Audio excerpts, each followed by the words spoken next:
Guys, welcome back to the podcast. I've just had to press record because we've been having chats before, and I think we're about 20 minutes deep and we haven't even pressed record. So we are going to start because for those of you that have never met Jane Erbacher, you will know she is full of enthusiasm, full of knowledge. She is the queen of the Ergs. She is an incredible athlete. I don't really think you need much more of an introduction. We've already done a podcast with you. You were one of the first episodes when we first started the podcast. And we appreciate that because you gave us a chance, you jumped on, and we've been friends ever since. And yeah, I think just getting you back on to talk about your knowledge with Ergs, your amazing races you've been doing, everything you've been doing with the Red Bull, coaches camp, like there's so much. So should we get into it? Thanks for joining us, Jane. Oh my God, I'm literally so excited to be here. Not only do I absolutely love you guys, I love your podcast. And also, I knew that this meant that we had at least an hour of dedicated time to just hang out. So I just feel like this is ticking all the boxes right now. I know, I love it. I mean, you're a very busy person. You are here, there, and everywhere in many countries. Maybe we could start off with the Red Bull camp that you went in summer, if that works. Yeah. When you flew back to the UK in our Hyrox off season, I guess, but maybe not so much Mhm. yours. But how did you find it? What was your role there? And like, yeah, talk to us about it. It was absolutely life changing. It was actually so much more transformative than I kind of expected. I thought it was going to be a really cool time with really cool people and I'd have lots of fun. But I learned so much about myself and where I was going, and it just yeah, so it was completely life changing. It's quite interesting because I applied for it. I saw it on Instagram and I decided to apply for it. And I remember it took me an entire day to do the application. And a lot of other people that I've spoken to that also went through the application process, either successfully or not, said that it was such an in depth application. And I appreciated that it was such an in depth application because what I felt is when you're chosen for that, it's off your merit and it's not necessarily off like an Instagram following or a perception of who you are. It's like the answers that you gave. So it was very science based application, which I really liked, a really sports science application. So I liked that. I knew that I was going to be surrounded by other people that were as interested in the depth that goes into being a coach in the Hyrox space. So went through the application process, was successful getting through each stage, and simultaneously to that, I was going through the process of working for Hyrox 365 Academy. So this was kind of happening simultaneously, and it was actually really interesting because in my brain they were two completely different things. I hadn't actually connected that it was Hyrox 365 that was collaborating with Red Bull on this camp, and that's who was going through my application and everything. So I was kind of over here going down this road towards working for Hyrox 365 as an educator, and then over here being selected by a separate team that was actually not talking to this team. Anyway, it just all worked out that within that week, I then was offered a position with Hyrox 365 totally separately. But it meant that when I was at Hyrox camp, at the Red Bull camp, I got to do a lot of work with Hyrox 365. So I think that I got to have a really amazing experience. Everybody there had an amazing experience, but for me, it really has set the tone to the direction that I'm moving forward. Working with Hyrox 365 now, which is really cool. So, in terms of the actual camp, oh my God, it was absolutely amazing. So there was so many cool people there from around the world. So it's like I've now got friends from Egypt and Ireland and New Zealand and like America and Canada. Like there were just people from everywhere, and they were all like-minded, and it's like everybody was there with the same enthusiasm, the same excitement, the same belief in the power of the sport of Hyrox, the same respect for community, the understanding that we always want to keep getting better and keep learning. So it was amazing. In terms of the activities we got to do, um, we checked in on the afternoon of the Monday, and I'd arrived in London like, I don't know, 6 days earlier because I didn't want to have any jet lag. So like I do things like this, and I'd been riding my little Lime bike all around London, and training at Manor like you guys told me to. So I was like just living my best life. And we arrived at the Hyrox camp, which was at Silverstone. So it was Silverstone Racing. I don't even know how to say it, circuit. It's the F1 Grand Prix track in England, which I didn't know anything about. I'm not going to lie. Now I love Formula One, or the idea of Formula One. And we were actually staying on site. So we had this like incredible bougie accommodation.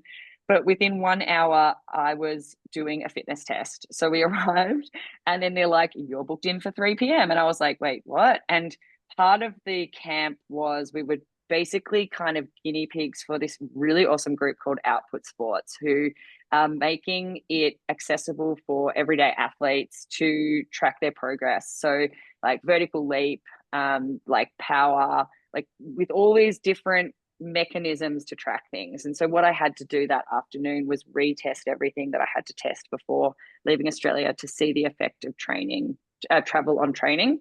So within an hour, I was doing a 2K row test, and I was At like, least it was an erg. this right.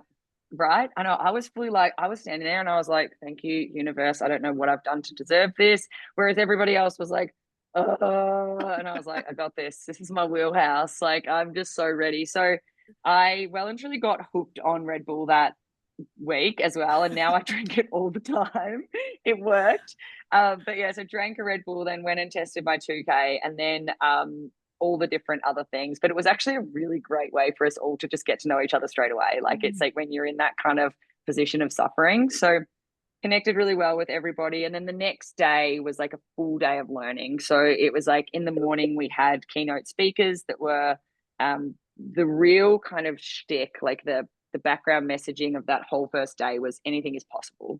So you're here because you've been selected, you've been flown in from wherever it is in the world to show you and take out into your life that just because something's never been done before doesn't mean that you can't do it. So there was lots of innovation, and that's really like the Red Bull message. Like, it's the ethos of Red Bull is giving wings to people and ideas. So we had, Red Bull athletes come and talk about these crazy things they've done, like in a BMX bike and a hot air balloon, and just like crazy stuff. And so what they wanted from us is they wanted us to like dream as big as we possibly could. So, and it was such an inspiring room to be in. And you've got people like Shane Orr sitting there, and Tia's just won the CrossFit Games again.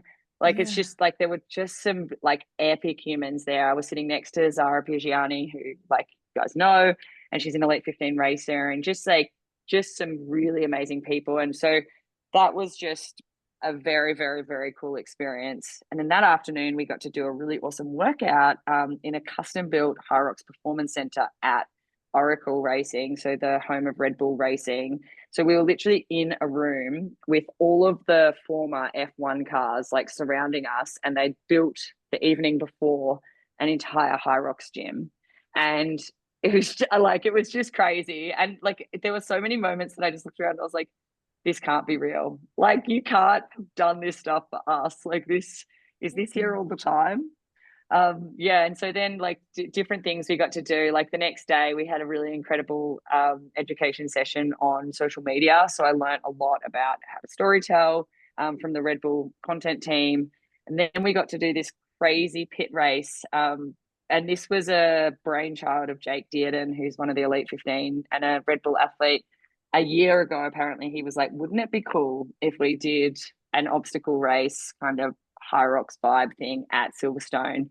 And we integrated elements of F1 racing into like a Hyrox style team workout. And so we got to do that. It was actually pretty crazy too, because it was like a 1 mile run 5 times. So it was actually a lot of running. And no, and so you didn't want to not be a runner in this event. It was a lot of running. And it was hot. I remember it was like 25 degrees, but 25 degrees in the UK is hot. Like, I was like, man, I was wearing a hat. Like, I was like, guys, I got to get in the shade.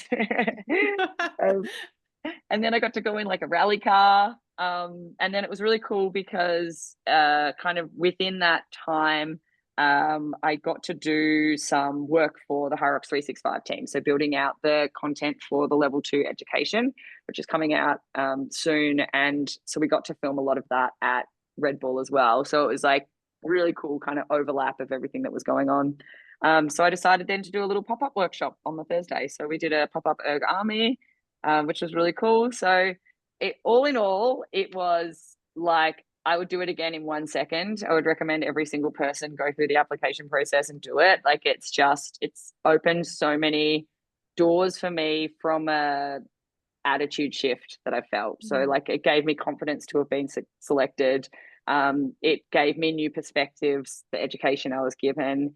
It connected me with other really cool humans. Like there were just so many doors have opened from this experience. Yeah, I love that. I mean, it from what we like saw on social media, like it looked incredible. And I think everyone kind of came away saying the same thing. And like the people there, like-minded people and connecting with everyone. Like, I guess probably a bit of a pinch me moment for you. Like, how could you ever have imagined this, like when Erg Army started? You know, for people that don't know about Erg Army and who you are, like you are an Erg specialist, and when Hyrox came about, it was obviously like the dream. Oh, there's all these So people that perfect. use Ergs and don't know how to use them. I know. But like, I mean, how many years ago Don't know how to use them. was that now? Like, how many years has kind of this been building to then you doing this camp and being like, wow, this is incredible? Oh my God, exactly. And I love it. I love it. You're like, oh, wow, all these people that have to use Ergs and don't know how to use them. I know. I'm like, yes. Yeah. Oh my God, buddy, we did the same thing. That's so funny. But it's so true. And it's really funny because I remember I was quite resistant in the beginning of Hyrox to be like, because people kept being like, oh, like, how lucky are you now? And I was like, excuse me, like I've done the hard yards. And now it's so funny because I do feel like it's a little bit of a gift because for me, I would say 95% of my market now are Hyroxes. And the reason for that is not because beforehand people didn't want to learn how to use the ergs. It's just that we couldn't attach the benefit of putting time into skill progression enough. That was my big struggle. Like it's like it was such a niche idea that like, you know, I started it in 2016. So it was like such a niche idea. And I remember I started it thinking, and it was called Project Row in the beginning. And I started it thinking like, this will be something just for gym owners to invest in education for their coaches. Like, you know, I'll get education credits for people. I never expected it to become something that members would like. And then I did do a really good job prior to COVID to make it really experience based, to make it, you know, a really fun vibe. And it was an event for people to come to. And then, you know, COVID came along and it's almost like we've just got like back to the square one. And then it's only been up and up and up since, you know, Hyrox. And it's so funny because like previous to Hyrox, and I'd say probably previous to like 2023, like a big year for me would be 50 workshops. And it's like, I'd done 50 workshops before March this year. Like it was something crazy. So just the volume that has like it's expanded to, and just the ease now to communicate it. It's like, do you do Hyrox? Yep. Do you want to do Hyrox faster? Yeah. Then you need to come. Like it's kind of, that's my marketing now. I still need help with marketing. I'm not going to lie. But whereas before it's like, do you want your back to not hurt on the row? Yeah, so I just don't row. Like it's like, okay, cool, don't bother coming. No, it's it, but then at the same time, like you say, I understand like the resistance to it when you're like, I've been working hard. But then like everyone, when you speak to anyone that's like successful in their industry or whatever they've done, it's like the hard work and the effort with a bit of luck and timing. And you just like the timing of it, you'd already set everything up, the hard work, the effort, you'd learnt your trade, you're a master in your trade, your workshops are incredible. I mean, we went to the one in Glasgow and it was just so good. I can't recommend it enough. If anybody, even if you think you're great on an erg, you're definitely not. Like there's always something to learn. Like there's always something. I was like, oh, I'm not that bad at rowing. And then you realize that all these little things and they do add up. Like they save you energy or they increase your power, or sometimes you've got to go backwards to come forwards. But everyone talks a lot about running technique in Hyrox, I guess. And erg technique is still talked about, but I think it's like you said, like the skis at the beginning and the rows at a very important point in the race, that if you can master those, and if anyone's watched you race, Jane, you look like you're having the time of your life when you get to the rower, where I still feel like I'm blowing. But like you can just see the difference of great technique to allow your heart rate to come down but still have the power output. It's so interesting you say that. Thank you as well. because there was this activity that we did at the camp and the room was divided. And so it was actually really interesting because what they asked us was like, they asked us a couple of questions. And the first one was really interesting because it was like, they'd given us this entire presentation on NBD, which stands for never been done. Okay. So it was like all this inspiration. And then they were like, okay, we've got an activity for you. The year is 2030. What time do you think is the world record for men's pro, and what time is the world record for women's pro? And so you had this clear divide in the answers where half the room were like dreaming, like, you know, it's 49 minutes or something, like really kind of looking expansively at like possibility. And then this other part of the group, it's like, oh, mathematically, I just can't see it going, you know, that much faster than 1 more minute. And it was so interesting because it's like what ensued from that was this really, really interesting debate. And it's like about, you know, there was this kind of group of these coaches that believe in capacity over everything. So it's like you just keep building that engine, you just keep building volume, engine. It masks poor skill. And then you've got this other camp, and I'm going to say Shane Orr was in this other camp with me, where he's like, the two need to grow simultaneously. Like you need to master skill and build capacity. Like there's no point in beating a dead horse, like just building this capacity. It was so interesting. It was such an interesting place to be and to listen, because to me, it's so obvious that better skill saves energy. And but it's not. And it's like, you know, these are world-class Hyrox coaches. And if you do look at the technique for some of the elite 15s, like they're incredible athletes. And I'm going to use Tim Venish as an example right now. His erg technique is amazing. He's actually amazing. And he's a little guy. Like he is not the most jacked person out there. And he, like in doubles, he's holding like a 129 on the ski. Like he has put work, right? And so it's like, look at what happens when you combine skill with capacity, rather than a lot of these other athletes, and they're still sitting in the wrong spot on the rower. And I don't want that to sound like I'm throwing shade, because I think they're absolutely incredibly exceptional, but it would be really exciting to see if there were some changes. And I think this season it's really going to show that in both the men and women, if like there is a little bit more respect. And you see the best in the world, like the top three, the skills are pretty high, but it's like you kind of see that next group, and it's like capacity doesn't mask poor form. It does to an extent, but your betterment will come from simultaneous improvement in your capacity and your skill. Yeah. Sorry, I just went on a total tangent. No. It's like those 1%, isn't it, though? Like you have to try and find the 1% everywhere, and that's like a really, I wouldn't say easy, but it's not like having to put more hours in the gym and like rack yourself more and do more threshold or do more, like it's literally like trying to be more economical on the ergs and understand the ergs a bit more and scientific, I guess. Just I think and it's look so at Tia. interesting. Like I think I can't He's help average. but draw attention. I know. But it's like she even said at the end, it was the CrossFit Games, it's like I do the same weights as the men and some or something. But it's like, because the other argument was no female will ever go sub 50 minutes. And it was like, and it was really, I know. And it's like, I got like my little like heckles up, and I was like, the best athlete like is in Hyrox now. Like Tia's doing Hyrox now. So I think that we haven't even seen these unreal athletes come from other disciplines just yet with the experience that they've got. Like we just don't even know. Like you can't say that definitively at all. So it's just like I think it was a really interesting discussion, and I think that to me I just can't wait till it happens, and then I can just sit there and be like, oh, told you. I know. No, but I just think it was really interesting because it wasn't like there wasn't bad blood. I just thought it was really interesting because it's such a different perspective to what I expected. So for so many of them, so it was just an interesting space. Like healthy debate, isn't it? Like it's really good, and it's good to see other people's point of views and to hear their justifications and stuff, which is really cool because you always learn from that.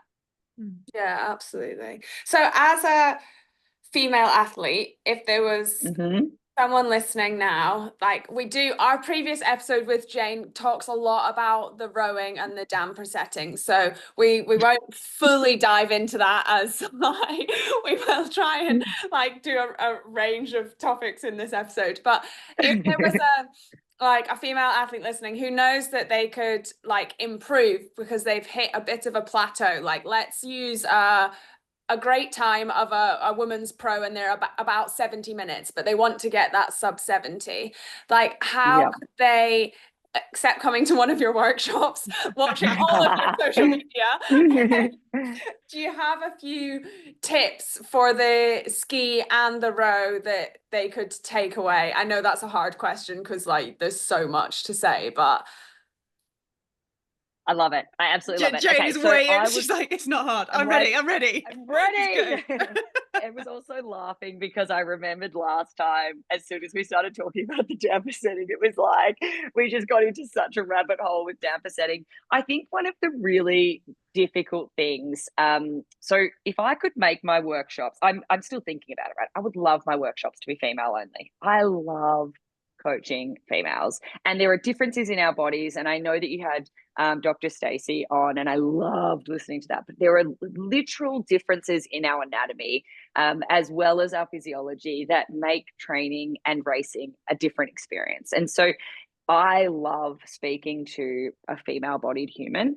I think that one of the real difficulties right now is that there are a lot of experts, I probably would say in inverted commas, on the ergs speaking very loudly now. And so drowning out the noise is really difficult. And so I actually spend a significant part of my workshop debunking myths that people are hearing. And I think one of the key myths that people are falling victim to is the narrative around the damper setting and it needing to be something different if you're a male or you're a female.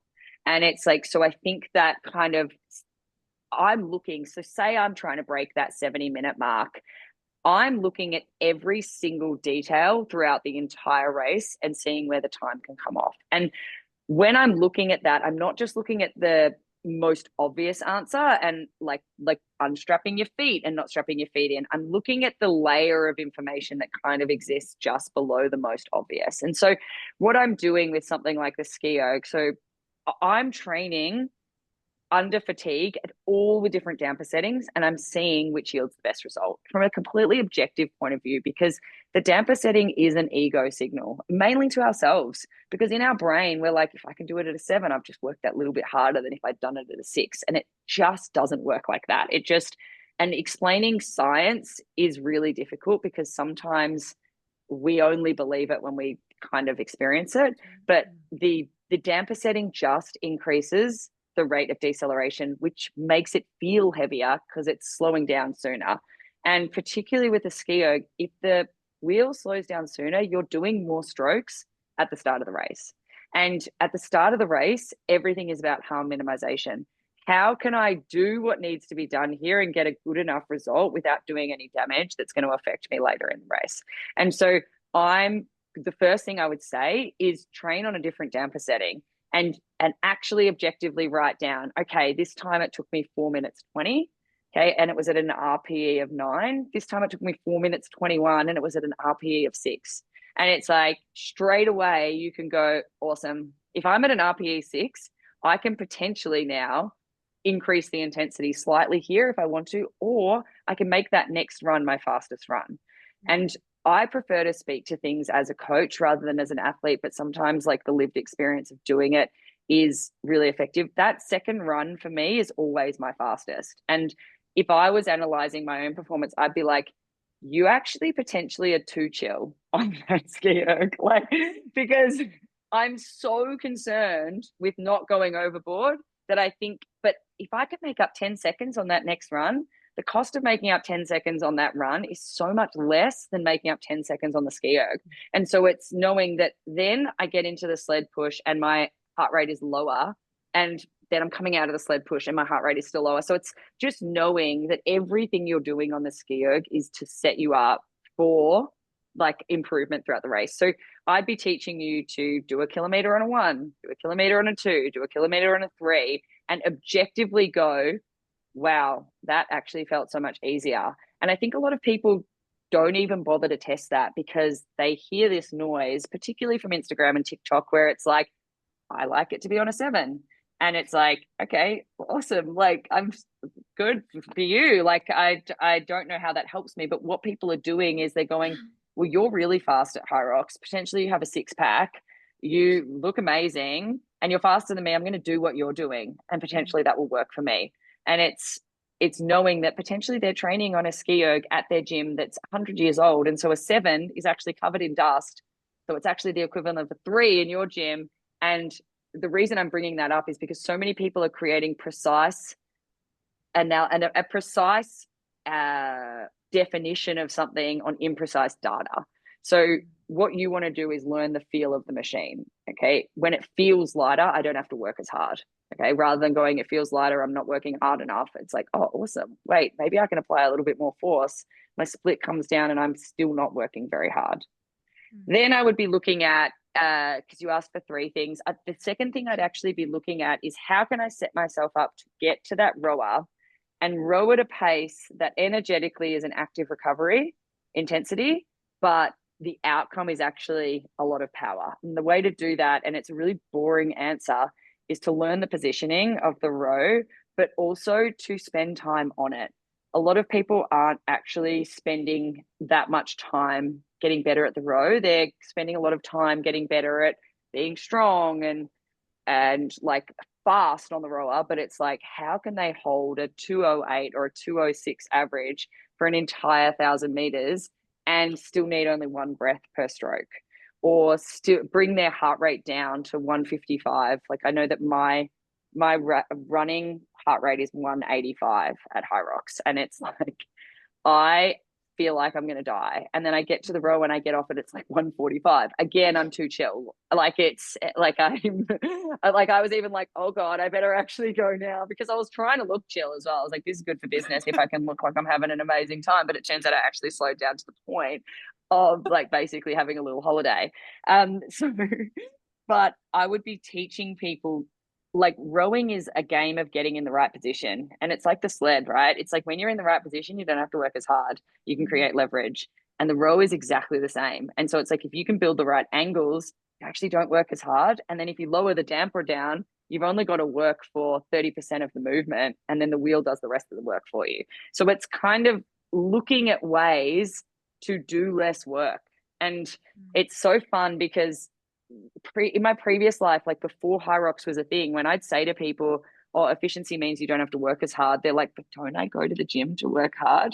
And it's like, I mean, yes, like, but like, and so then it was, you know, this explanation of like, but now you can do more meters in the same amount of time. And it's like, but if I'm just doing it for 3 minutes, what does it matter how many meters? And so it's kind of this, whereas now at Hyrox, you're like, yeah, if you can get off. And I had a really interesting experience racing solo in Perth. And the girl next to me got to the row at least 40 seconds ahead of me. So she was coming first, I was coming second. It was women's open. I don't want to, you know, diminish what I did, but a lot of the really fast people had already raced in pro, okay? Really fast people. So we had like the Calypso Sheridan out there. We had bloody Gabriella. Like, it was just, there were some very fast people in the pro. And the open was a less stacked field, but still some absolute weapons. So this girl and I kind of changed lead after the sled pull. I don't know, I'm probably going to say 10 times. Before the sled pull, I was like 20th. And then just progressively it got closer. But I got to the row about 45 seconds after her. And it was really interesting. I get straight on, adjusted the damper, adjusted my feet, tightened the straps. So pre-rowing, I probably put in 6 seconds of changes to the machine, because it's like I'm sitting there for 1,000 meters and I have to run 3 more times. And I have to do lunges and wall balls, which is my weakest station. So I was like, I'm doing absolutely everything I can right now to mean that I put in as little effort as possible. Another conversation we can have at some point is the cost of not strapping your feet in and the fatigue through your quads. It's just outrageous. And so for 1,000 meters, it's a complete, you just strap your feet in. Like, it saves you so much energy later in the race. But it was so interesting because I spent the entire row firstly trying to look chill, and secondly, just watching her monitor, because I was like, I know that for a 6 out of 10 RPE, which is what I was trying to do there, I can hold a 208. So I know the data so deeply, and she was holding a 229. And so I was mathematically looking at it, and I was like, and this poor girl was on 45 strokes per minute, 229. And it was so interesting because there was so much of me that just wanted to speak to her at that point in time, because she was about this much littler than me. And she looked so miserable on the rower. And I thought, you have felt your entire life that rowing is for tall people. And you're getting to this station and you've told yourself you're already defeated. Like, I can see it in you. I saw her on the burpees and she was like an actual like energizer bunny. And it was really interesting because I was like, I just have to stay with her for burpees. Like, I know that this isn't necessarily what I'm built for, but I just have to stay with you for burpees because I know what's coming, and it's the rower. Needless to say, she was a faster runner than me, hence why I got to the rower 45 seconds after her. But everything about her body language was, I'm not built for this. Like, she wasn't successful in that. And there was a part of me that was like, we could have taken at least a minute off her entire Hyrox time if I'd just adjusted like a couple of things, pulled her damper down, shifted where she was sitting on the seat, like focus more on a drive, like just little things. But it was so interesting because I got off the rower first, and then for the rest of the race, she didn't catch me. And it's because for her to have rowed a 5-minute kilometer was an RPE 10, I would say. Whereas for me to row, 4 minutes 16, it's an RPE 6, and it just changes the complete trajectory of the rest of the race. Yeah, I mean, it is crazy. It's interesting, but then I think it's also interesting, like the mindset, like you say, probably going into it thinking like, oh, I'm small, ergs aren't for me, I'm not strong at this, like, and it kind of just makes everything harder and everything. Like, especially as a female, you probably do think like, well, I can't pull that number, like I can't pull what the guy's pulling, I can't pull what a girl with bigger, better shoulders or whatever are pulling. Like, it's it's hard. And it's so interesting that we do it, like, and because I do it as well. Like, I would have told you, I'm not built for burpees, like, because like, I'm not going to lie, I don't actually think I am. But what I'm looking at is, you can either be really bad at it, or you can be average at your weaker stations. And it's like, why would we choose? Like, it's just interesting because I think what we do a lot of the time is we settle for our limiting beliefs rather than changing our limiting beliefs. Because it's like, I think at the end, I think I came like 5th in burpees. My heart rate was the highest of the entire race at burpees, but I'm just so stubborn that I was like, I'm just going to do it. But my next run suffered. So it's like, at what cost? But I think that we constantly allow our limiting beliefs to be a louder voice rather than being like, yeah, actually, I'm not built for rowing. I'm not going to go to the Olympics for rowing, but it doesn't mean that I can't actually be pretty awesome on that station. And pretty awesome on that station means being able to hold potentially 15 seconds faster per 500 meters. That's 30 seconds, like, across the 1,000 meters. So, and just with like, I literally would have been able to shift where she was sitting on the seat and saved her so much energy. And it's just an interesting thing because I think we can look at something and go, I can't change me, so I'm just going to grind through this, rather than, oh, actually, I think, and it was really interesting listening to you, Emma, talk about pull-ups with Dr. Stacey. And it's just like, that's one of the things, like, anatomically, they are really hard for us. And like, look at the length of your arms, but there's still something you can do to get better at them. And it's like addressing the controllables. Yeah, totally. And then you mentioned about like spending time on the ergs, like, and I guess volume. Is there like, I don't know how to word it. Is there like advice that you would give on how to do that? Because I presume you don't want to do like junk volume that's you practicing bad form and making yourself hate the erg even more. Yes. Yeah. I love this. So one of the things I think I'm really proud of with the way that we teach is, we don't teach you to row a boat or ski Nordic skiing.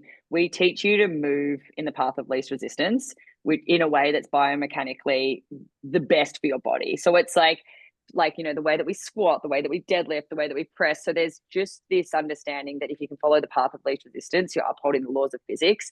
And it's like, if you can put your body in specific positions, you are stronger or not as strong. And that's biomechanics. And so what we teach is kind of bringing it back to the real basics of those laws. So it's less about becoming an amazing rower. And so I think the best thing somebody can actually do is come to a workshop. No, okay.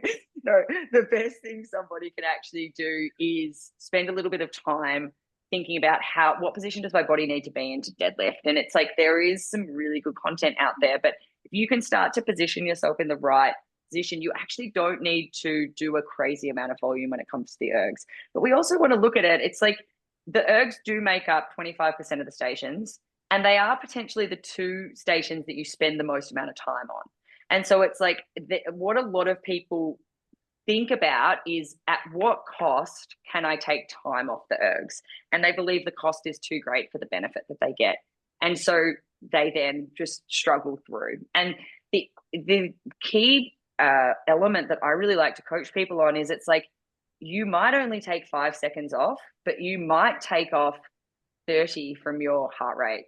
You might actually like your RPE might be so much lower that the rest of your race, you just get progressively faster. And so I think when we're analyzing the answer to how to get better, it's really important that we look at the entirety of the equation. And I think with this, it is 25% of the obstacles, and they are the ones that you're spending the most amount of time on, which means they can do the most damage to the rest of your race.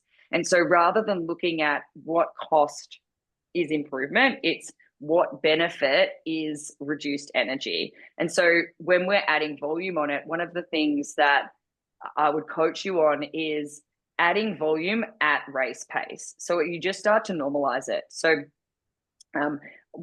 Zara and I did some work together at the camp, and what we were trying to do is normalize a 204 for her on the ski. Make her so familiar with a 204 on the ski that is her go-to pace. And if we look at the way that we run with threshold sessions and tempo sessions, what we're trying to do, and I remember you guys actually taught me about this, it's like what your default pace actually became, like when you did work there. And it's like when you were doing your 100 marathons, your default pace was what it was, and you just could fall into it kind of without even thinking about it. And we want to take, whereas now it's so much faster.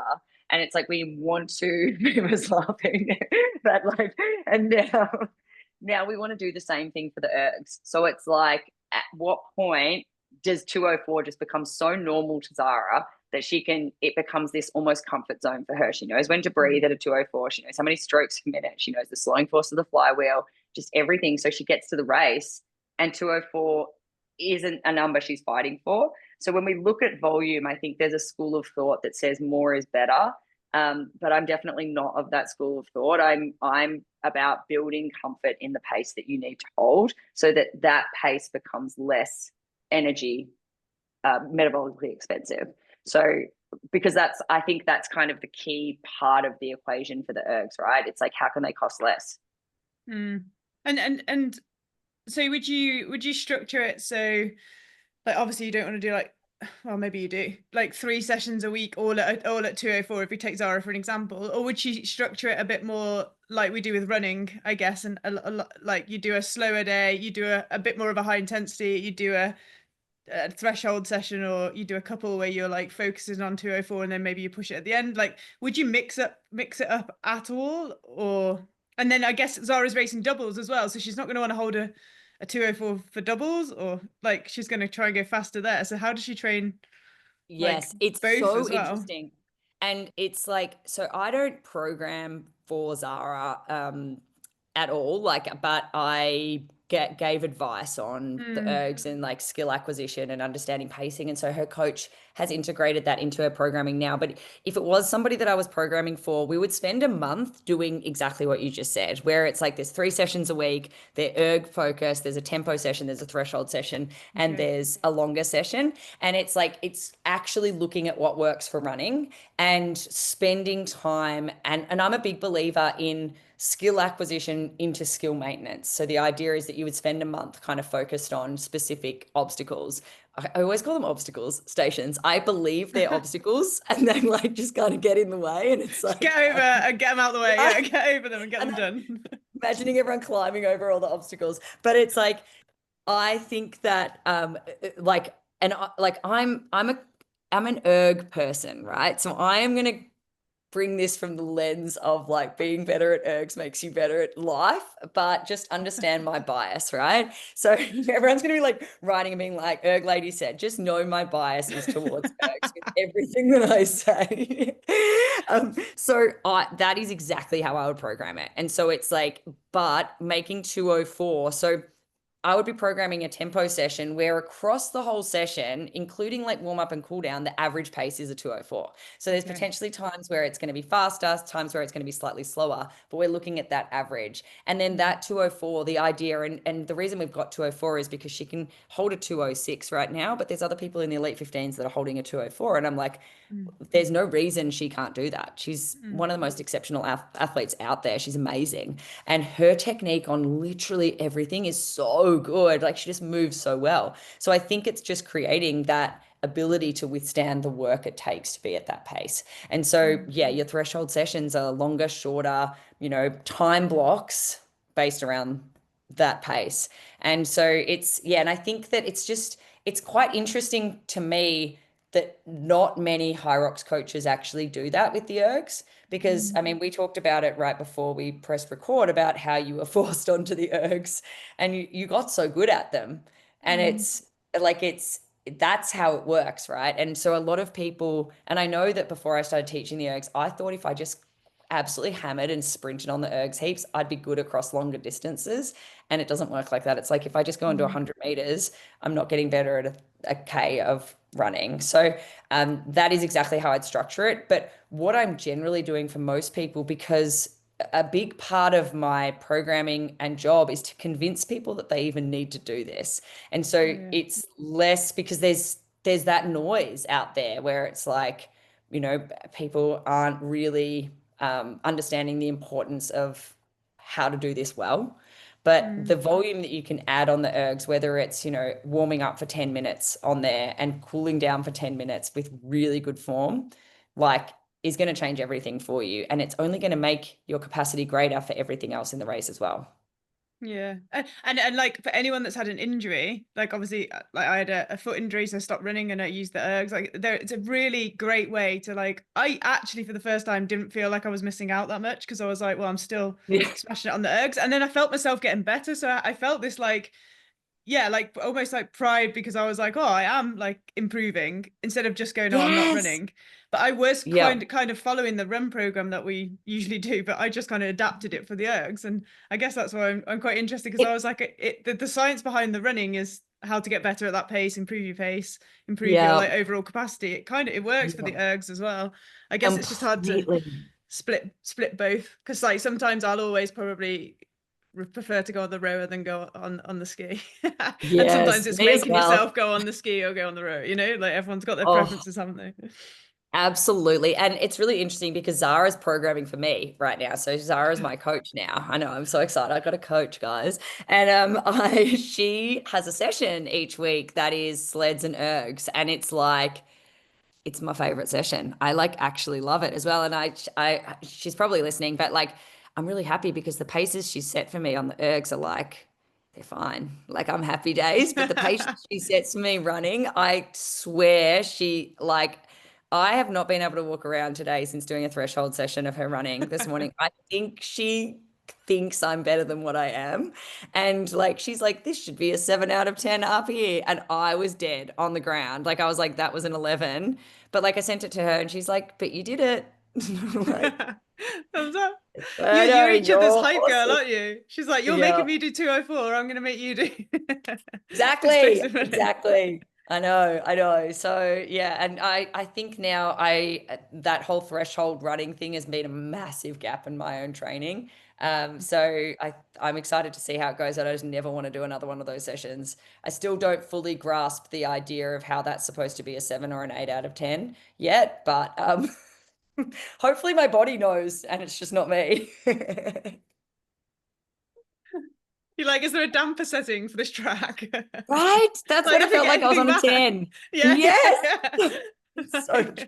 So how do I make each stride go further? Like, because you can do it for the rower, and that's why it's so funny to me. It's like when if I'm ever in a debate with somebody and they feel that a higher damper, I'm like, honestly, you just don't have to work as hard when it's lower. Like it's like, and it's exactly like that. It's like wearing your carbon shoes versus wearing heavy hiking boots to run.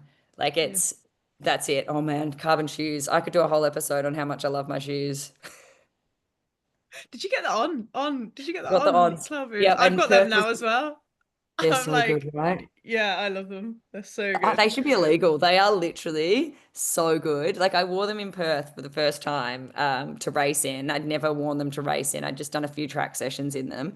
And I was a bit scared of wall balls, I'm not going to lie, because wall balls are absolutely my like Achilles heel. But as soon as I felt what it felt like to run, I was like, just doesn't matter what happens to wall balls. This is The amazing. wobbles are at the end, it'll be fine. But you've Don't got worry 8 about it runs, when you I know? get there. Yeah. Take them off. You can take them off as long as you carry them over the finish line. Exactly.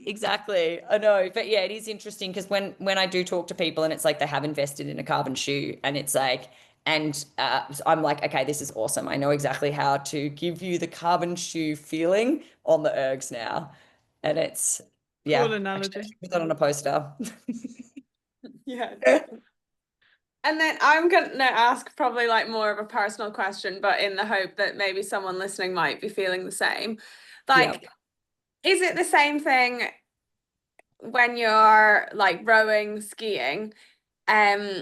Like I feel myself, I'm quite good in the doubles because I can like hold a shorter amount of time. But then when it gets to like, if I was doing a solo and I was holding a longer effort, it's like the muscular endurance or like the lactate or whatever that hits me. And that's what like gets me. Is that the same as running where like you just have to kind of practice pushing to that point to make yourself better? Or is there another thing to look at, like, well, maybe my positioning or that sort of thing that could be causing the like fatigue after a certain point? Love this. Okay, so I think that the primary issue is we become attached to the amazing numbers we can get in doubles, and we want to stay somewhere close to that when we're racing solo. So it's less about the actual physiological issues that are happening, and it's more about this psychological attachment to the pace that we can hold. So if I'm racing a doubles on the ski, I'm holding a 145 for 30 seconds. Then if I'm racing solo on the ski, I'm holding a 212. So that's like 27 seconds different. And so it's like, I think it takes a big, like, it takes a big acknowledgement to yourself that it's okay to be that much slower on there because it's a very different experience. Whereas I think a lot of people would look at a 145 and go, well, you should be able to hold a 2 or a 205. And it's like, I know that if I hold anything right now where I'm at, and hopefully Melbourne is a different race and I can actually hold like that 208 on the ski like I can on the row, I can take that 4 seconds off. But I know that it's more important for me to save energy at that point in the race. And so when I'm coaching others, I think what a lot of people do is they go too fast when they're solo and they try to keep somewhere within what they can do as a doubles racer. And a doubles race is just a completely different experience. And so I would say the reason you get into muscular fatigue is because you're literally going too hard. And the variable that exists, particularly on the ski, and we'll address the rower in a moment, but is gravity. And it's like you're actually tall as well. And so it's like you coming up against gravity is quite costly for your energy because there's a distance to travel and there's like, you know, you're not like the girl that I raced against, she was like 5'2" or something. And so it was less costly for her to actually come up. And so that's a huge benefit of a smaller athlete that people don't actually really talk about enough. And so we look at something that creates muscular fatigue, and what creates muscular fatigue is going too hard at the beginning. And so it's like how we know if you break in the sled halfway, yeah, potentially it's going to cost you 3 to 5 seconds, but you reduce the likelihood of that muscular fatigue. And the ski is the same. It's actually taking such a big step back that potentially you're training as a solo athlete. So let's say you were prepping for Melbourne and you guys were coming to visit me and you're coming over for that major, which would just be awesome, by the way. and you decide you're going to do solo pro, I'd be having you training your 1K right now at like a 2 minutes 30, something that's literally so chill that you're like, am I even still skiing? And then that becomes like a 2:25, to the point where there's never going to be muscular fatigue at that intensity. And then we know that you can still send it in those doubles. But I think what happens, and we see it all the time, and there's so much information, don't go out too hard, blah blah blah, but like the adrenaline coming out of that tunnel like is outrageous. But if you know your numbers, and like I knew, like it's like 35 strokes a minute, 212 on the ski, don't even worry about what anybody else is doing at that point in time. And it's like, I just was fixated on that number, like keep it there. And it's like, whereas all of the people around me, and I love looking at other people's screens, I'm not gonna lie, it's kind of like my hobby at Hyrox. And I look and I love watching like their 145, 145, 145, 148, 150, 152. Like, and it's like, and I know at that point, they've already gone into muscular fatigue. I know that first 250 meters, they've gone so hard that they can't recover for that for the next 3 minutes. And they have to keep putting their body under that stress. So I think that and this is the interesting thing I think about female athletes in comparison to male athletes as well. It's like the level of muscle mass we have, I think we can stay out of muscular fatigue. We can stay out of that and we can work in that aerobic capacity a lot more safely. We just have to not let our ego get in the way. And I think that I want to say that in a kinder way, because not necessarily our ego. I'd probably say we don't want our enthusiasm to get in the way. Like we have these, like we're so excited at the start of the race. It's not that we have this point to prove. It's more that we're like, we're literally like a jack in the box. But I think that something that we put so much emphasis on is what is my average running pace. And so if we can put that same emphasis on the ergs, we can save any of those problems that come about from going too hard. Yeah, that makes sense. I don't know if I answered your question. I can't even remember what the question was, but because I went on such a tangent. No, definitely. I think it makes sense. I think it's probably hard, like, I guess, training for different things, like not solely, so like training for like a doubles race, training just to improve like fitness and technique, training to get faster, training to be ready to do a solo, like if you want to do a solo, like because they are, like you've just explained there, there's like probably over 30 seconds difference, like if not more, between one pace for one race and another pace for another race. Whereas like maybe I've kind of fallen into the like, this is my pace, this is my fast pace, and this is my not fast pace. Like not really much in between there. That is so exactly it. Like, it's like without looking at the nuance between the two. And it's like, and it being okay. Like, it's like, this is my not fast pace. And it's almost like in your brain, you're like, yeah, that's like a warm-up pace for me. And it's like, well, maybe that's how your ski should be. Like, maybe that's the solo pace. And it's interesting because when I raced in Perth, I'd only signed up for women's pro doubles and mixed doubles. And so I raced women's pro doubles on the Friday and mixed doubles on the Saturday.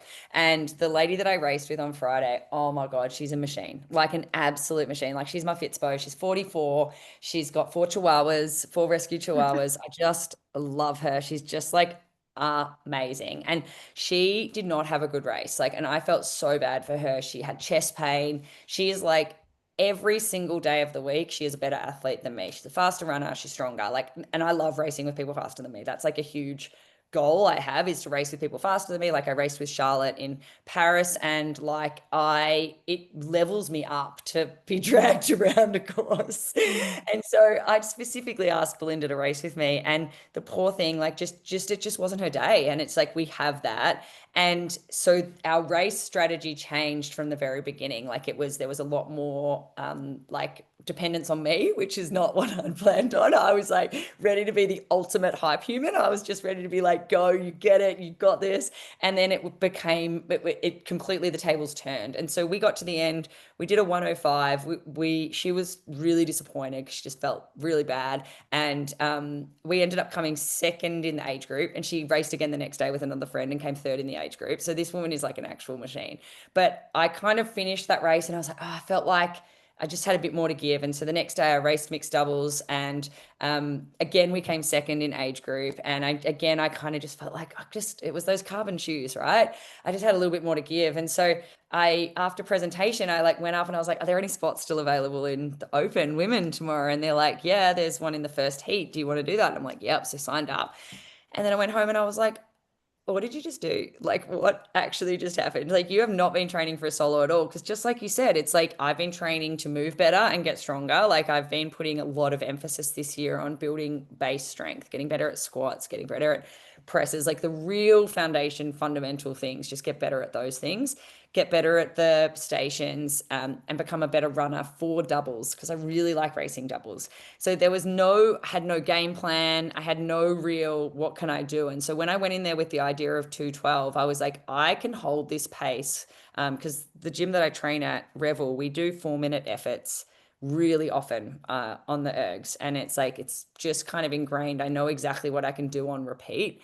And in a 4-minute effort. So I was like, okay, maybe that's the pace. And so I was like, I'll just stay fixated on that. And it's like, I knew at that pace what it felt like. So I agree with you. There isn't any way you can train for all the things necessarily, but you can use the information from your training to inform your race strategy. And so I had this faith when I was racing solo that there was a window, like I knew I could actually go faster. And so I erred on the side of really conservative pretty much till the burpees, and then went, okay, I can pull the trigger and see what I can actually do. And so, and in that race, that was the best race I've ever had. I ended up coming first overall. So I kind of shifted my mindset from age group, being good in my age group, because I'm in my 40s, to then being like, wait a second, I actually can go fast. Like I can actually like stop limiting yourself, like, which is what we all do, especially women. Like we go, I'm happy with this. And you know, like it's scary. It was really scary. I almost lost it as well at the warballs. Like my warballs, I'm so bad at warballs. Like I literally need a warball coach to work with me 7 days of the week. I put the ball down at 97 because I freaked out. She was 10 seconds behind me. She was at like 92 or something at this point. I put the ball down because I was so panicked that I was going to get a no rep. And so I just was like, if you can just put it down. And the commentator, I can still hear him. It's, oh, this is just who wants it more. And Jane's put the ball down and I was like, and then I did the last 3 and I only won by 6 seconds in the end. So I like really nearly gave it up. And that wasn't my physical capability. That was my self-doubt. Like that was like, I don't think I can do this. Like and so I think what we do is we overanalyze things a little bit and go, I can't do all the things that make me better at all the things, but really the things that make us better at doubles also make us better at solo, and the things that make us stronger and more bulletproof make us better at doubles and solo. It's just knowing how to adjust the game plan. And I think the ergs are such an integral part in that, because I had so much confidence in 2 of the stations and what I could do, it gave me confidence for everything else. Yeah, that's like a Tim Beanish and Hunter McIntyre finish, isn't Yes! it? Like literally, you did the same thing. You're like, everyone's like, "Come on, Tim," and I bet they're all like, "Come on, Jay, pick it up, get them done." I know. And there were so many people watching, and because it was the first open heat, and it's like the commentators kept being like, and it's Jane from Erg Army. You might have been to one of Jane's workshops, and Jane's come off the roll first, and Jane's put the ball down, and I was like, pick it back up.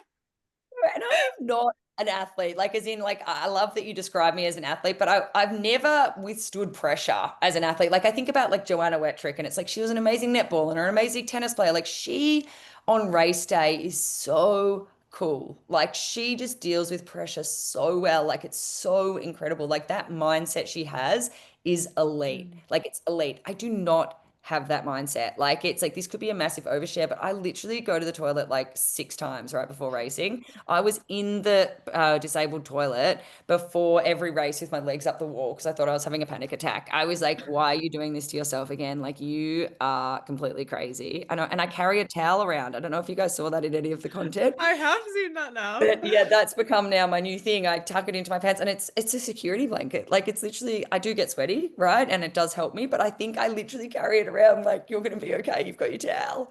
So I didn't know that was because of Greg from the Rocks Life podcast, because you've raced with him and he has it. Did he not have a towel or a sweat? okay, I will tell you yeah. Greg. Yes, so he has a sweatband that I call a handkerchief, and I have given this man so much grief over his handkerchief. Like, I have gotten literal years of joy from teasing him on this, and you should have seen the messages I got from him. It was like, you carried a whole towel all the way around. Like, you didn't want to cut a square off or something, and like just message after message, and I was just dying because I was like, yeah, I did. And I shamelessly, and like as I was running, like when I was running fast, the towel was like, horizontal from the back of my thighs. It's like tag rugby when someone has to go like pick something off the back of someone and chains go on hanging out the back. But as soon as I saw the Seriously. pictures, I'm not gonna lie, I thought straight away, you gave Greg shit for having a handkerchief and now you got a towel.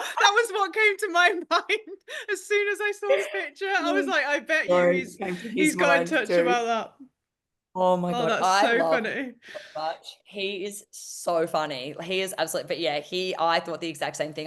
That thought did cross my mind because my plan was always to dump it like after the Ski Erg, basically, because what I've done previously in races is I've worn a tank top and then pulled that off like at the sleds. So it's like, that initial kind of influx of sweat, I do something about it. And now I race in crop tops. So it's like, what do? I don't have anything. And now I've just got to figure out how to get a sweatband or some description or a hanky. Maybe I need a handkerchief. Maybe you could speak to LSKD and their team and see if you could get something that just comes out the side of a sports bra or something, and then you can just like put it away nice and gently. Like maybe maybe those guys will be able to help you out with your own line, like the Jane Erbacher. Oh my God, I know. I would love that. I'm not gonna lie. That is actually such a good idea that it goes straight in there. Duh. Depends how sensitive you are though. Yeah, I know, it's true. Yeah, I do. And I do sweat a lot. Like I think a lot of it is anxiety, right? Like I think I am actually sweating because I'm overheating, but I think my body is like, we're here again. Well, what about we've still a little bit of time. Here's another question for me to sneak in then. What about grip strength? Do you work on separate, because you've just said about being sweaty. I mean, I am like the sweatiest human ever. It winds me up so much. Like I find the grip, like I'm actually okay on the ski, but on the row, I feel like I do find the grip strength hard. Like, do you separately work on that as well as the ergs, or any tips? Love it. What a great question. I did say out loud at the rower, why isn't there talk at this station, guys? Like, because I was having a bit of a chit chat with people, and like, they were, because how judges are always so friendly. I don't know if the same thing happens over there, but in Australia, they're like, you can do it. You guys are doing great, like cheering for us and stuff. And I was like, do you know what would be great if we had some chalk at this station? Because it is, at this point, you're really, really sweaty, right? And so something over the years, for a very long time, I have understood how important grip strength is as you age. So yes, grip strength is actually something that I work on a lot. I I'm always trying to go heavier in any kind of carry all the time. And so I think spending a lot of time doing heavy holds or heavy carries into a row has just meant that it's completely fine. Like, as in that's becomes no issue. The girl that I was racing next to was really interesting. She stopped 3 times in the farmer's carry, and I knew that meant that she'd fried her grip strength on the row as well. And so it was really interesting because whereas I didn't put them down. And the reason I didn't put them down is because Zara said to me one day when we were training together, she goes, how many times do you put them down in a pro? And I go, oh, once or twice. And she goes, why? And you know how nice she is, right? She was like, why? And I go, because I need a little rest. And she's like, it's all mental. So if you put them down, it's that you've given up on yourself. It's not your hands. And I was like, okay. And so with those 16s in open, I was like, thank you, universe, for the 16s, firstly. Then I was like, if Zara sees any footage of me and I've put them down, I'm going to have to explain why. And so I just had so much chalk on and I didn't put them down. And I did a 1:20 farmer's carry. I was just full Sinead Bent out there running like an emu. I was like rushing with my shopping in from the car. But yeah, I think that the key issue people have with grip and row is over gripping the handle. So if you're over gripping the handle, you've created too much connection between your hands and the rower, and it means you're pulling on it. So even if you are a sweaty person, like there were multiple times I wiped my hands, like I had one hand on the handle and I was wiping the other hand. So there's no doubt chalk would absolutely help. But I think the stages in bettering yourself on that station is, first of all, loosen your grip. Second of all, practice rowing after doing, whether it's toes to bar or it's a heavy hold or it's a clean or it's something that is really testing the strength of your grip. Pair them together and suddenly rowing will feel beautiful on your grip. Like you just won't even feel it. Yeah. But you're not allowed chalk on anything but On the farmer's carry and what was the other one? Is that right? Yeah, I wondered yeah. that. Like there's actually a rule. You're only allowed chalk They love on the their rules, farmer's don't they? carry. Yeah. And what's the other one? Sled pull. Pull maybe? Sled Oh, pull. Yeah. They're the only two stations, and I think you can actually get a penalty now if you use chalk on anything Wow. else. Yeah, I'm so glad that you was told me that. so yeah, I thought I didn't know whether it was like, obviously you might be on a thing to get it into the ergs because Yeah. like they're your Yeah. babies, and But like, imagine the mess. but It would be a real mess. yeah, I mean it'd be a mess, but like yeah, it would help, wouldn't it? But It I would think that help for so anyone much. racing Hyrox, don't take chalk Oh my into the God. row because Erg Army told me put chalk on. chalk on. I actually like just that was the only thing I thought. But going back to your discussion about the strapping in on the rower, because you said we can touch on that, and I Yes. think it is such a big thing because we have been to a lot of gyms recently and listened to a lot of different coaches, and a lot of people do say don't strap in on the rower, and I've got to admit, like a lot of the time it has been guys that have said it that are a lot stronger than females. And I mean, I did one effort with not strapping in on the rower and flew off the bank.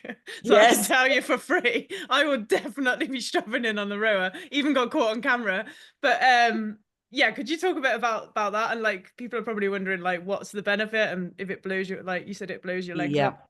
Yeah, absolutely. So I think there's a couple of things that I want to address here. The first one is there are massive differences between females and males. And I think that whether that sounds really obvious or not, I think that we analyze this incorrectly. We often think, oh, female needs a lower damper setting. And it's just like this, we could do an entire episode on why that isn't the truth. So I'm just going to, right now, without justifying it, just say that the rower doesn't know if you're a female or a male. It just knows application of force. And if you are a rower doing 1,000 meters on the rower as fast as possible, you'd set your damper to a 3 or a 4, whether you're a male or a female. That's just what a rower would do. And there's reasons for that. But what we've kind of come to learn in Hyrox is that higher suits a stronger athlete, and that's just completely the wrong information.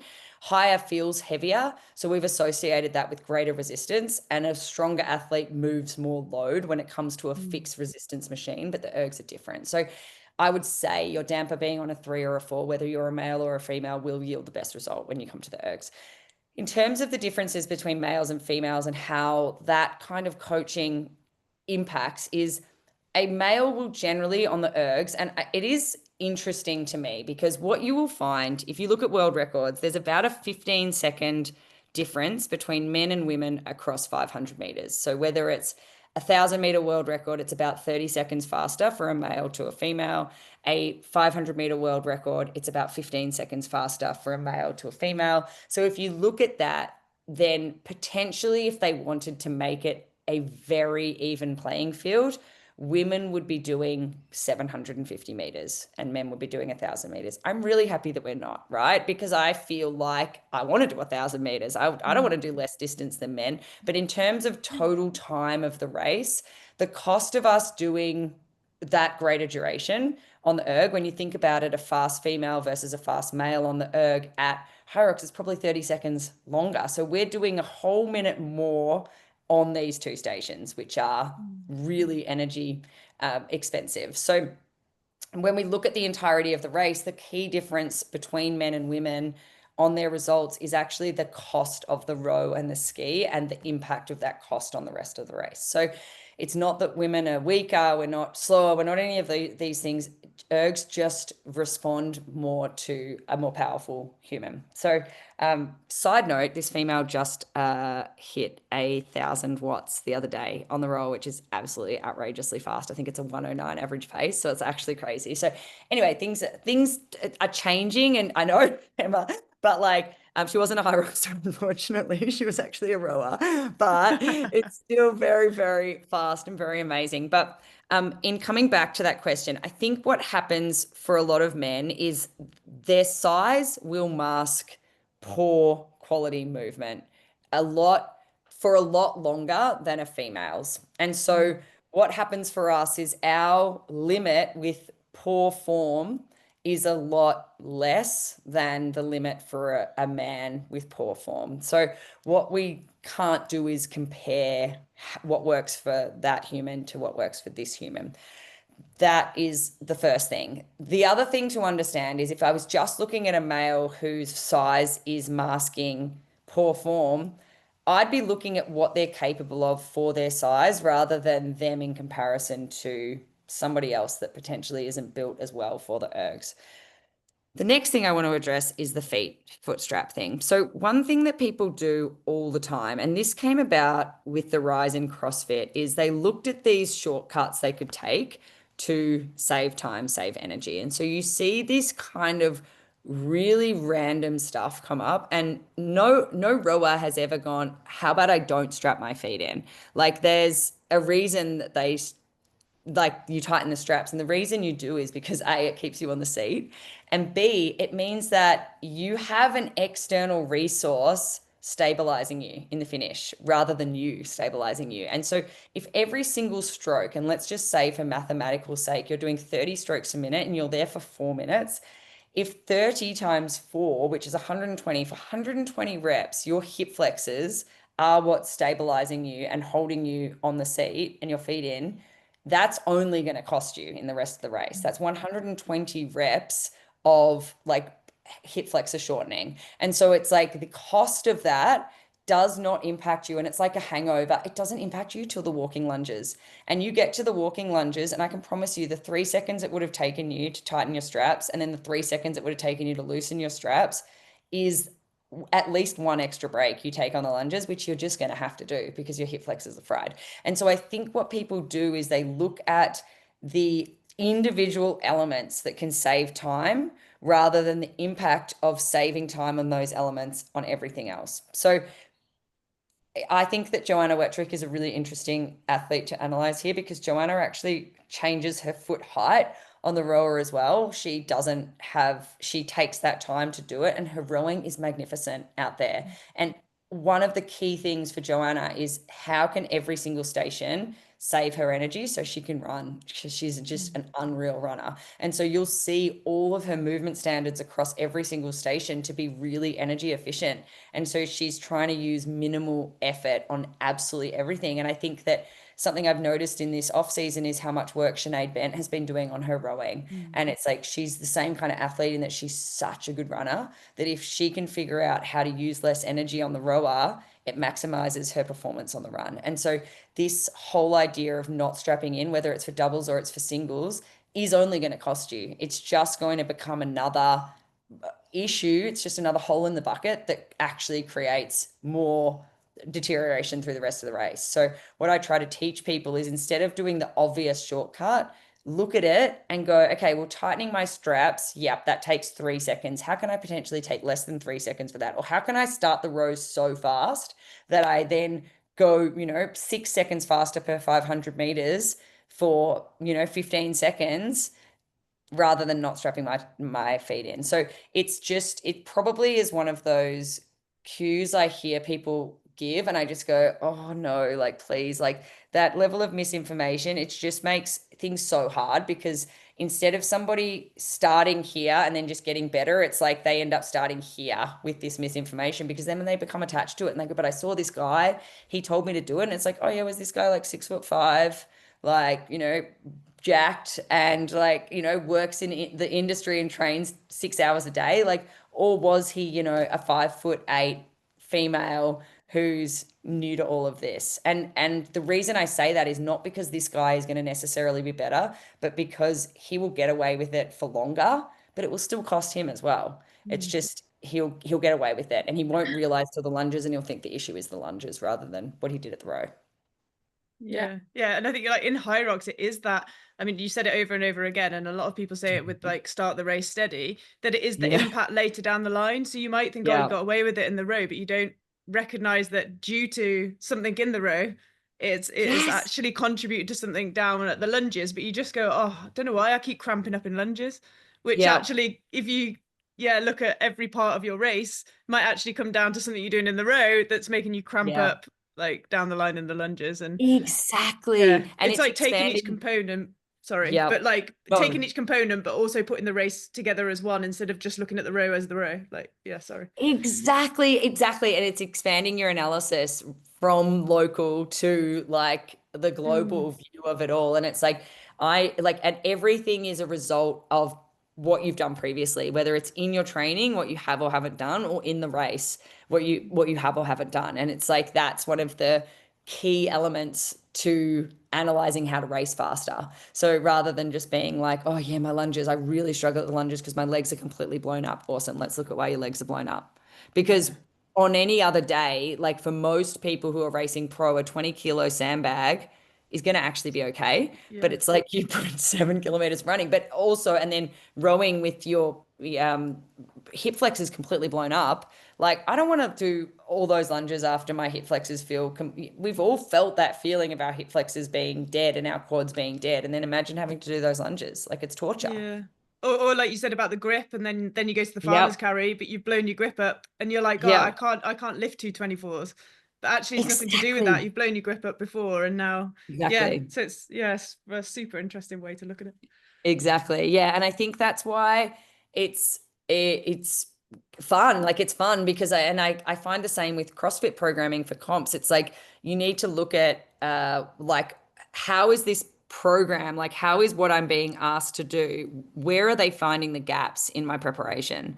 And it's like, so it's the answer is never the most obvious answer. It's not just do more. And like Emma said it before, it's like, do I just want to add, I don't want to just add volume, not doing it right. It's the same kind of thing. It's like, how can I analyze this in a really strategic way and a really intelligent way where it's not just taking these shortcuts? It's not just, and it doesn't work on anything. The shortcuts don't work on anything. It's like, you can't shortcut prepping well from a nutrition perspective. Like if I eat a cheeseburger right before, maybe I am going to get 40 grams of carbs from that, but it's probably going to like not have me feeling my best. So it's yeah. I mean, it's funny, isn't it? Because like we were saying the other day, I can't remember what we did, like a CrossFit session, and we were like, wow, this session was actually like designed to blow your shoulders up. Like the whole thing was like to get shot, but we were like the movements together, and you look on. It was snatch, 7 touch and go snatch, 11 cal ski, and then when you went back to do the 7 touch and go snatch again, like the difference between doing it before and after doing the ski was unbelievable. And we were like, oh, that was so clever. But like, you read it on paper and you were like, oh yeah, that'll be all right. And we both like did the weight of the snatch and we were like, yeah, that's fine. And then you did it in the workout. And like, by the time you got to round 3, you were like, Jesus Christ. Like, it wasn't the aerobic, but was it? And all the girls, like everyone was just like dropping weight. Like everyone was like, wow, this is brutal. Yes. And the whole thing was to develop like, your lactate like tolerance in your shoulders and your upper body. And it was a really well programmed session. I love that CrossFit do that. Yeah, sometimes you look at like I 100% looked at it as like 3 different things. But cool, ski in the middle, bit aerobic, but like that's fine. And then I'll just pick up and I went to go and do the second one. I was like, oh fuck, I'm gonna drop this on my head. I best go a bit lighter. And Em was like, those girls over there are jacked and they've gone pretty light. And I was like, when we finished, I was like, they've done that workout before for sure. Yeah, they knew. You guys were those people on your first ever Hyrox getting to the Ski Erg first. Literally. That's what and even talking to the coach, you were like doing all the like snatches at the beginning, and he's like, yeah, that weight, and then I think he just was giggling, wasn't he? Suckers. But it's a good way to learn it's a good way to learn it. You can see it in mini workouts. You don't just have to do a Hyrox to see how different exercises affect Yeah. you in a workout, and like you think you're fine and then you're really not fine, and you're like, wow. Completely. And I remember a few years ago, one of the open workouts for CrossFit was wall balls and rowing. And it was so interesting because so many of these amazing athletes weren't strapping their feet in and their quads were blown up, because basically your anterior chain stabilizes you on the seat when your feet aren't strapped in. Whereas when your feet are strapped in, you can apply force down through your feet throughout the duration. So it works your posterior chain. So it's like, if you've got that movement capacity and understanding, it's actually a really balanced workout where it's like front to back to front to back. Yeah. Whereas if you haven't got that skill, and like what you did was different because it wasn't actually about skill, it was literally the intent was to build that like capacity in your shoulders. But like with something like this, you look at it and you go, okay, awesome, what are they actually asking of me here? How can I move so well that I don't suffer from the energy leak that they're trying to make me suffer from? Yeah, it's clever. I just think it's interesting. It's happened like over and over, hasn't it? In different workouts, you're like, oh, that was the idea of the workout. It looks so Yeah. simple, but I feel it actually that's now. yeah, actually that is like, yeah. Well, we'll probably have to round up soon but I was just going to ask one thing as Yes. well, maybe not quick fire, but before the last question, if someone, whether they had access to like ski and row or not, maybe they do, but if they wanted to add a strength element to help improve each of those ergs, is there a one or two strength exercises that you would say, if you like kind of do this, it'll help? I know it's not like a do this and you'll be amazing, but like kind of whether they had access to do that alongside, or maybe there was a period of time where they didn't have access to the erg, could they do something in a strength element to help improve their row and ski? Great question. Okay, so the first thing I would 100% say that transfers so beautifully, you probably know exactly what I'm going to say, is a deadlift. And so I would be programming for every single person variations on deadlifts. It's like if you can build up, so both movements are a hip hinge pattern. And so it's really important that we can understand loading and everything in the deadlift. So I would just be making sure that is just such a staple in their training. The other movement that I would be saying, and any variation that someone has the capacity for, but is pull-ups. And so even though neither movement is actually a pull, we're not generating force from the pull, our lats need to be really strong and stable to transfer the power from our hips into both of the ergs. And so pairing a deadlift with a pull-up creates that ability to have stability through our lats and our core. So I'd be saying, and I'm a big believer in like an eccentric loading pull-up over a banded pull-up. So what that means is potentially you're starting on a box, you're jumping up, so your chin is over the bar, and then you're doing maybe a 4 to 8 second slowly lower before stepping back onto the box, jumping back up, 4 to 8 seconds on that slow eccentric, on that lowering, and then gradually building up. Potentially you've got, your partner or somebody lifting you up, or just making it slightly harder and just progressive overload in that way. I would say both of those movements just transfer so beautifully to strength on the ergs. I would also be saying one of the big things I teach with the Ski Erg is, and I've noticed that it's become really popular now, and is a ball slam, is that the Ski Erg is a ball slam. And so when you get a ball, and it's kind of got to be under 12 kilos, because what we're trying to do is create that cyclical motion of a ball slam. So you can slam it down, but move fast enough with the ball that you're there to catch it on the way down. So you get up really tall, you use full body downward force straight down. That just, if you don't have a Ski Erg, like it literally is a ball slam. So it's like if you had a 6 kilo ball and you did 4 minutes of ball slams, you'd hate it. But imagine doing 4 minutes of ball slams. Can you imagine your grip strength? Like, can you imagine that? You'd need a towel. You'd definitely need a towel. You get so sweaty. Nobody do 4 minutes of ball slams. But I would say those 3 movements. I also think like a hollow body. So it's interesting because part of the programming I give people after they do come along to a workshop is like kind of full body workouts that together add to getting better at the ergs. So like I love an explosive jump for the rower. I love a deadlift for it. I love a pull up. And then for the ski, it's like I love a deadlift. I love a hollow body position. I love a box jump. I love a ball slam. Like all these things are pieces of the ergs that is like fits together to create the puzzle. Amazing. That was a very good answer. I'm Hi. good. Yeah. Very good question. It I was really like actually the answer. just A 1 plus. second. I just have to be one. Oh, good. Okay. I was so worried that Em was at the door and couldn't get in because I just saw like 3 messages and I was like, oh my God, I haven't heard the door go. And I was like, imagine. Sitting outside, like, oh, this might be a while. She's I on a know. podcast. I'm like, I'm having the best time ever. When you were like, this might need to be the last question. I'm like, wait, what? Well, now I feel like I really do need to ask the last question. No, not at all. No, it's crisis averted. Em's out with friends. This is literally perfect. I can stay on forever. 10-hour podcast coming up. Faye, did you have anything else? Everybody get a cheeseburger. Yeah, we'll get a cheeseburger and take a seat. We're going deep. No, I think it's been absolutely incredible. I think for anybody that's listening that hasn't maybe listened to you speak before or heard as much information about Ergs, you do have a really active Instagram page. We have done a podcast before. You've done many podcasts. Like you could probably delve into all of them to hear something like a golden nugget in every single one. I feel like you just touch on them all the time. And I guess with Hyrox growing, your experience with the ergs and how the ergs are used and working with so many different athletes of abilities, shapes and sizes is just going to get better and better. So maybe just jumping on board now would be great. So especially with your work as well with Hyrox and everything. So where can everyone find you? Maybe what are you doing with Emma's like, jumping. You're jumping in too soon. Okay, well, before the last question, can I ask like what are you doing with Hyrox? As in, where can everyone find you like with the Hyrox stuff? Because we haven't jumped on that, and that was my main thing to Yes, I know. Sorry, I have talked so much. I'm so sorry. I've like literally gone off on a million tangents.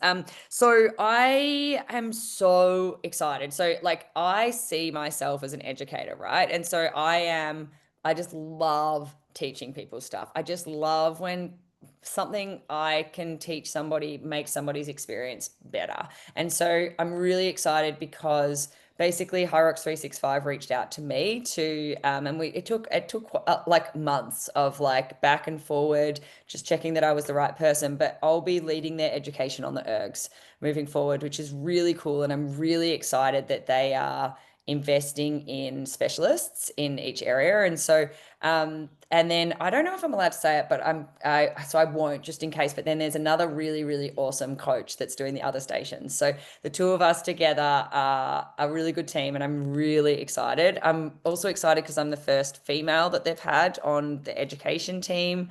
I know. So, and I'm really excited because one of the big things that they are trying to build, and they're awesome. Like the education team from Hyrox 365 are absolutely fantastic, but they're trying to build a lot of, because it's the sport is so inclusive, and it's like I think that makes me so happy and excited. Like being in my 40s, like I've got these like fierce goals now, and it's like you see these people that are defying, like Amy Bevilacqua in her 50s with 5 kids being in the elite 15. Like that woman blows my mind. I just think she's so incredible. But one of the big things that Hyrox 365 really want to demonstrate, and they really want me to be able to demonstrate, is that every single body is perfect to be great at the ergs, and just to find the ways you can really maximize your build and your size and your age and your athletic background to be great at this. And I think that the ergs have a really bad reputation that you've got to be big to be good at them, and it's like potentially for 1,000 meters or faster, and that's all you're doing. It's not in a Hyrox. Size is going to help you, but anything that stretches over that, it's like size is potentially going to be a hindrance. And so it's like learning what works for one might not work for another. And so the work that I'm going to be doing with Hyrox is to create a lot more understanding of the diversity in the Hyrox community and how people can use skill acquisition and education around the ergs to maximize their own diversity. So that's what I'll be doing. Hopefully there's a lot of in-person opportunities. At this stage, it's all online right now, but I'm coming over to the UK next year and we'll be doing stuff with them. So I'm really, really hoping that that expands into in-person opportunities. I think that there's a huge demand for it in the market. And so that will be my role with Hyrox. And then with Erg Army, it's like Erg Army is just like, it's just giving me so much peace right now from a like a business owner perspective, because there are so many humans out there that just want to get better. And it's like, so it's really exciting. So I'm in a really exciting space. I'm like really enjoying it. I have lots of workshops coming up all over the world. So it's just like, it just feels like it's hit that tipping point. And I think I think that the business would still be going well, even if Hyrox wasn't a thing. But it's like, it means that I can get to combine like my favorite things like education, Ergs, which is just so random. Like I still think it's random that I've niched down so hard, and Hyrox. Like, and so it's just, being around people that want to learn and get better. And like then I get to talk about Hyrox all the time. Like it's just so much fun. It's so cool, isn't it? I mean, I think it's just absolutely incredible. And you're like, And I get to yeah, travel. you get to travel the world. I think just even like meeting like-minded people is just Yeah. so enjoyable, and people that, like you Yeah. said, that want to get better. I think Yeah. like people want to learn from you. They're captive, and you deliver the workshop so well. Yeah. Make it so And it's, enjoyable and you're so knowledgeable. It's unreal, to be yeah. honest. Thank you. And it's funny because it's like people comment, I think they're the comments I get the most are that was so much fun. Like that was like I laughed the whole time and that was actually so much fun. And I think that a lot of education can be delivered in a really boring way, or you can make it like, I've fallen asleep in like continuing education courses. And so it's like, yeah, like I make sure it's not nap time. Like it's actually a really fun time and people do meet people. And I think one of the places where people laugh the most at workshops is Ireland, like, or I should say Ireland. Um, like they're so funny. They're such funny people. Like it's like I had a workshop there earlier this year and I made some joke about like maybe you'll meet the love of your life at today's workshop. And so then when people were introducing themselves, they were like, by the way, I'm single, 32. And I was like, oh my God, this is gonna happen. Like and then it became like this whole thing for the whole workshop where like, I was like, people are gonna hook up. Like this is amazing. Like I can't wait. Like if people fall in love from a workshop, like that is like amazing. But it's that. Like it's like I get to be around people like that of just having the best 3 hours of, their life. Now you got everyone that's single signing up for Erg Army workshop. Totally. It's like, where did you meet? Oh, Erg Army. Oh my God. If Love I it. had a love story out of Erg Army, I would be talking about that all the time. What do you pull? I pull on a 3, damper 3. I What do you? know. Do you want to Damper be my 3, race match partner? made in heaven. Yes. I'm looking for a man in Erg Army. I feel like this is where I should have like rounded it off on this conversation. Now I'm gonna ask you another question and Also, I'm sitting in the dark. I should I know, I did wonder, like, has it gone tonight? Have we been talking that long that I know. now it's midnight in Australia? I know, sorry, it's only 6 p.m. But Brisbane does look, I can't complain about anything to do with the weather or light in Brisbane. It's actually amazing. Like there's no complaints here. right, okay, I'm doing it, guys. I'm Do doing it. I'm ready. The last question, which is what message or advice would you give to your younger self or the next generation of girls coming up? I love this question. Okay. And so I thought about this and I was asked the other day, booked a workshop and the guy was talking to me about the races I did in Perth. And he goes, what's your secret? And like, what's your secret? Like, lol. And I go, honestly, my secret to racing 3 times in 3 days and like podiuming 3 times, I properly fueled for literally the first time in my entire life. So like I love talking about how like I'm of the generation of like heroin chic, like Kate Moss being like the pinup, and like Keira Knightley and Bend It Like Beckham. And it's like I grew up wanting more than anything to be skinny. And it's like I thought that, and like hipster jeans and like, your hip bones sticking out, and I wanted to be this. And it's so interesting because one of my best friends, Beck, who's in a lot of my content as well, she's a professional soccer player, or former professional soccer player, former like high level gymnast. She is like a tank. She is so strong, and she eats so much, like, and she's always eating, and she's always teaching me about fueling, and she actually works as like a nutritionist and stuff as well. But I've been around, and I still remember you guys at the Melbourne, I think it was the Melbourne race, and it's like you ate like a proper big meal right before, and I was kind of like, as much as I've tried to work against it, I'm so conditioned to thinking you exercise to burn calories. Like that's kind of what I've been conditioned to, no matter what I know from a science point of view. And it's like, it hasn't actually been till this race where I like, ate 600 grams of carbs the day before. And it's like, I got food in straight after the race, and I ate a specific, like, and I just actually properly treated my body like I was an athlete, rather than treating my body like, and as much as I teach people other things, it wasn't until this weekend in Perth that I went, you know what, I'm actually going to try this and see how I feel. And it was unreal. Like my recovery from it was completely different. And I remember Beck said to me, like, after the race, you won't feel like eating, but you need to get calories in. So whether you have to drink them, and she goes, maybe you need to just get the food that you just really love. And so I remember I had a bag of salt and vinegar chips, and I was like holding them. I was walking around talking to people for about 2 hours after, and I was working my way through this bag. I just didn't feel like eating, even though they're like literally my favorite food. But I knew eating them was going to replace so much of what I actually needed. And so the message I would give to my younger self is like, don't let the insecurities you have around your body stop you from performing your best. Because I know that there have been so many points in my life where I've thought, oh, don't eat that, you shouldn't have that. And there's so many points in my life where I've been really tired, or like haven't been able to perform. And it's like, I don't even know how many things I've missed out on. But the attitude I've always had is like, if you're skinny, like things are better, clothes look better, or whatever it is. And I'm never that open about it because I don't want to believe that. And so it's like, I would say it's not actually my belief system. It's just a conditioning that I've had, because I look at other people and I'm like, wow, look how awesome they are. Look how strong they are. Look at all the things they can do. Like, I don't look at anybody and go, they're fat.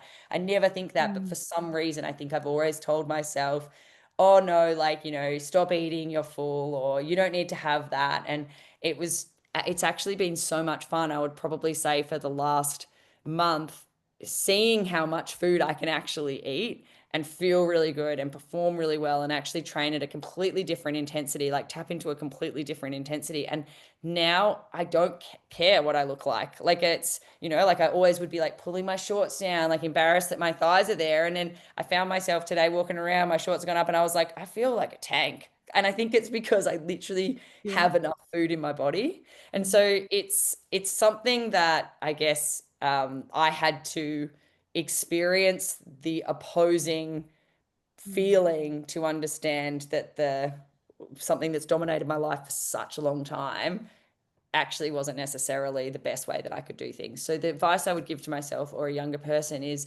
get excited by what your body can do, and you'll love how it looks, like as much as it's a cliche.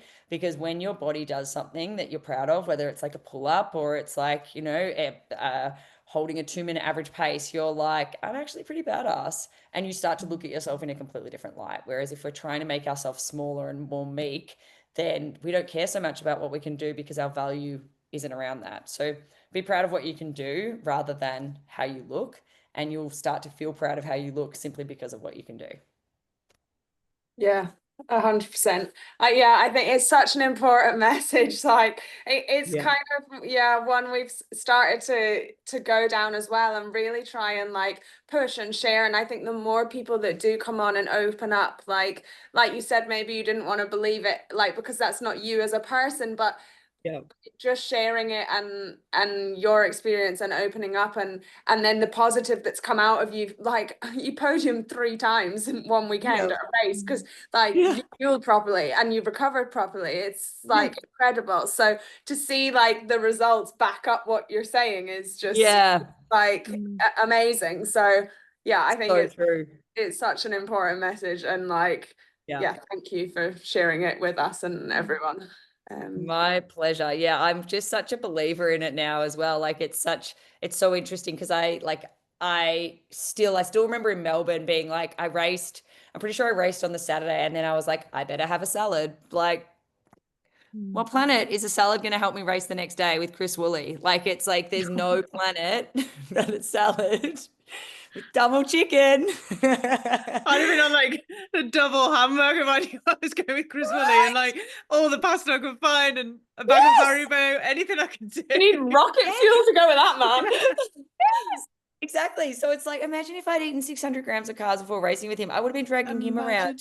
I'm joking. I would never be able to drag that man around. He is also the pinnacle of race partner. He used to get me a drink at every race, at every drink station. He is a dream. I remember the guy that I was racing with in Perth. I was like, Chris Woolley used to get me a drink at every station. So I'd like a drink. Okay. And do you think I could carry my towel? I was about to say, I bet Chris would carry your towel. He would too. He'd be beautiful. He'd probably dab my head. He's just such a beautiful man. Oh God.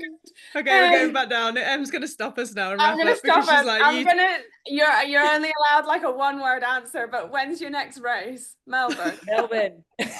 You're not allowed any more than that. I know, I'm really sorry. I'm like being completely another level. It's the Red Bull. I swear it's not me. Honestly, though, we were so excited for this chat. We were like, love your enthusiasm shines through for life, and not even just ergs, like just literally life. It is just, if anyone doesn't feel better after listening to this podcast today than they did when they started, then they need to, I don't know, go drink a Red Bull, because there's nothing else. There's nothing else for you. You know what I mean? Exactly. You're just misery guts. So where can everyone follow you, sign up to a workshop? Because I mean, that's the main thing. If you want to get better, go to a workshop. Or find the love of your life. Yes. To meet your match. Imagine if I actually made it like a real life Tinder. So basically, I'm super local for the next 4 or 5 months, I would say. But I've got conversations. So pretty much I'm in Australia. So anyone listening in Australia right now, we've got like Queensland, New South Wales, Vic, Tassie. Well, Tassie's sold out. All of those happening before Melbourne. So kind of the whole East Coast, which is really, really cool. And then I'm really hoping to be in Thailand in January. And I am trying to bust moves to get over to Dubai as well. And then I will be back. I know. And then I will be back in the UK March and April before going to the US in May, and then World Champs June. So I am kind of everywhere, which is really exciting. But I do have one of the things I would say is, if you are somewhere, what happens all the time is people kind of sit on the sidelines and wait for a workshop to happen, and then they go, oh, that looks really good, when are you coming back? And it's like, because I'm based, actually Em said I should have this in my profile, I'm based in Brisbane, Australia, and so it's a long way for me to get to the UK.